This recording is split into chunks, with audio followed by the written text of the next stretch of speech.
Hello সকলকে, আজকে আমার সাথে সাথে তোমাদেরকেও নিয়ে যাব শ্রীলঙ্কার কিছু বিশেষ জায়গা ঘোরাতে। প্রথমেই আমরা চলে এসেছি হচ্ছে লোটাস টাওয়ারে, যেটা সাউথ ইস্ট এশিয়ার সব থেকে বড় টাওয়ার এবং রাতে এটা দেখতে জাস্ট অসাধারণ লাগে। এরপরে চলে গেলাম ওখানকার ক্রিকেট স্টেডিয়াম, যেটা কিনা আমার পাড়া স্টেডিয়ামের থেকেও ছোট।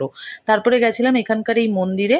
দেখলাম ভারতবর্ষ হোক বা শ্রীলঙ্কা, জুতো খোলার রেওয়াজ সব জায়গাতেই আছে, কিন্তু ভিতরে গিয়ে যেটা দেখে অবাক হলাম, পাথরের শিয়াল না কুকুর কি জানি শিকল দিয়ে বেঁধে রেখেছে। তারপরে গেলাম এই বুদ্ধ মূর্তি দর্শন। ওখানে গিয়ে দেখলাম রাবণের কোনো চিহ্ন নেই, শুধু বড় ছোট মেজো সেজো সব শুধু বুদ্ধ আর বুদ্ধ।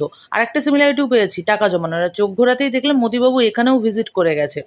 তারপরে আমাদেরকে নিয়ে যাওয়া হলো ওখানকার ক্যান্ডি মলে। ক্যান্ডি মলটা ছিল বেসিক্যালি সেরামিকের জিনিসপত্র, যেটা কিনা আমার কেনার কিছু ছিল না, তাই ওখান থেকে বেরিয়ে একটা সস্তার কফি শপে ঢুকে যে ট্রাই করলাম শ্রীলঙ্কান কফি, যেটা একটু ডিফারেন্ট ছিল। তারপরে আর কি সব শেষ, এবার আমাদেরকে আবার হোটেলে নিয়ে যাবে। আসলে সত্যি কথা বলতে জমা করবে হোটেলে। চলো টাটা।